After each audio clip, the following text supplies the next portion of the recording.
Boker Tov,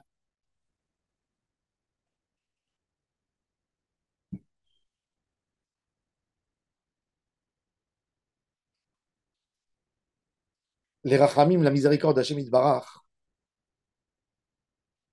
c'est bien toujours bien plus que ce que l'on peut imaginer.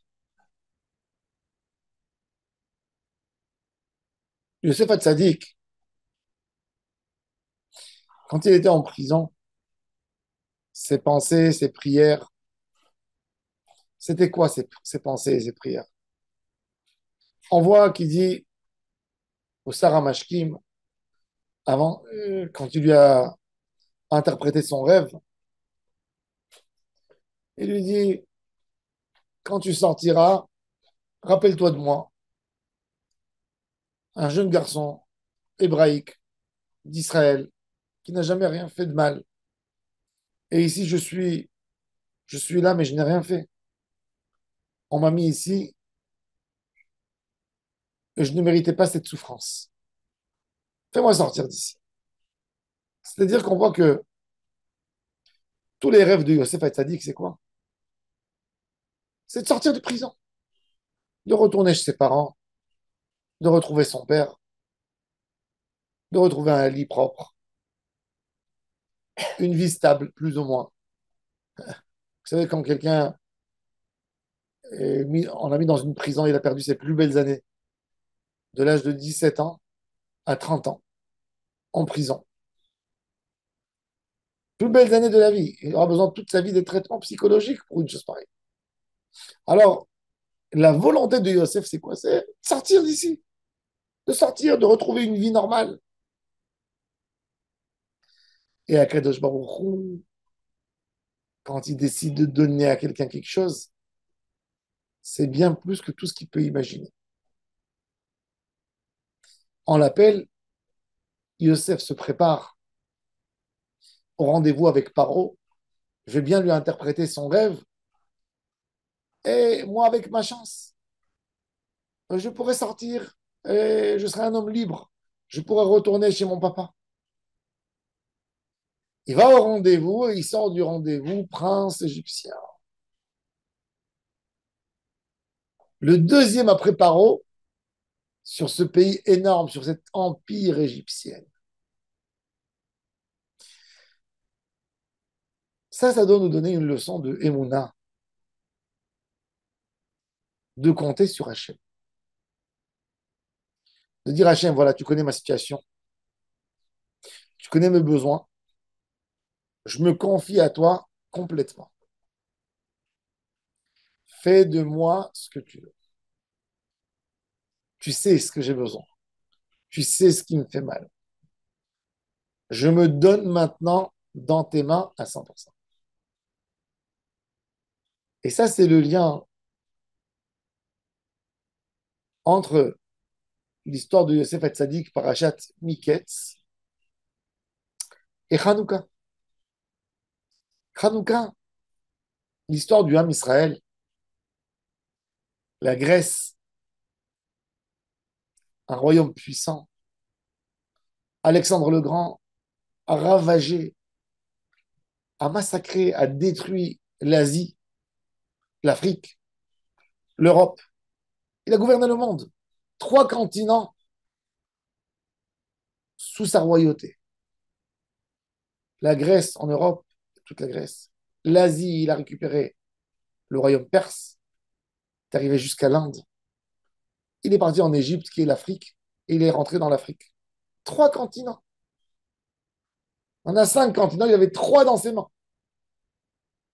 Trois dans ses mains. Le monde de l'époque, entièrement dans ses mains. L'Amérique n'avait aucune importance à l'époque, et ni l'Australie. Donc il avait trois des continents dans ses mains. Am Israël, c'était une poussière, un promille dans toute cette grande histoire du monde, ce royaume énorme. Qui c'est qui est capable de sortir en guerre contre un royaume si puissant? Quand tu dis la Grèce, c'est une, c'est pas une industrie, c'est ça un monde. C'est un monde. Et Yehuda Maccabi, avec ses frères, n'ont pas demandé des demandes à Hachem. Ils ont rien que dit à Hachem, regarde où on est, qu'est-ce qu'on passe, qu'est-ce qu'on souffre, et sauve-nous parce que on se confie à toi.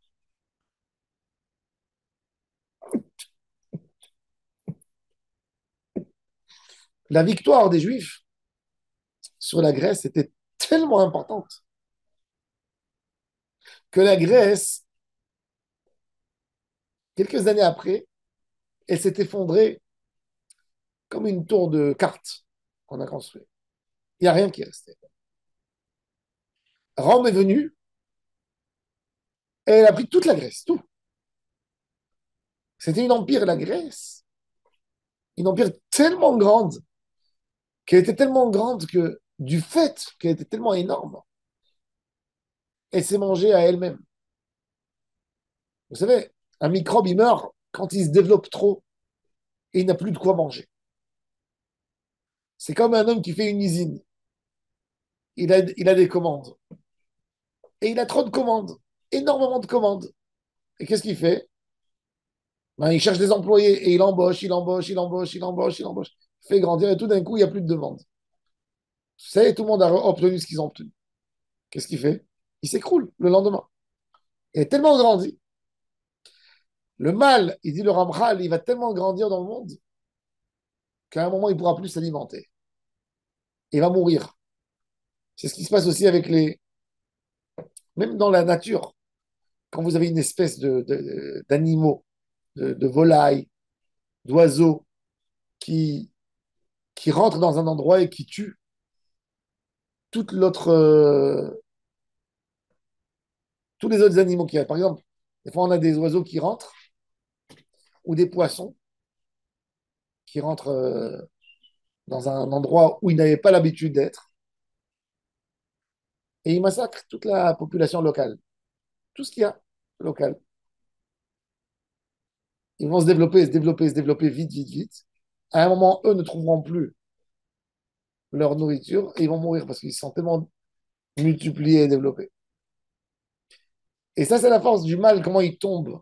Mais pour le Ham Israël, maintenant pour le Ham Israël, pour les Maccabis, la délivrance d'Hachem n'était pas dans leur rêve, n'était pas dans l'idée que la Grèce allait tomber si vite. Et ça, c'est l'idée de Hanouka qui a un parallèle avec Yosef. Sois collé à Hachem, confie-toi dans les mains d'Hachem, et Hachem te donnera ce qu'il doit te donner.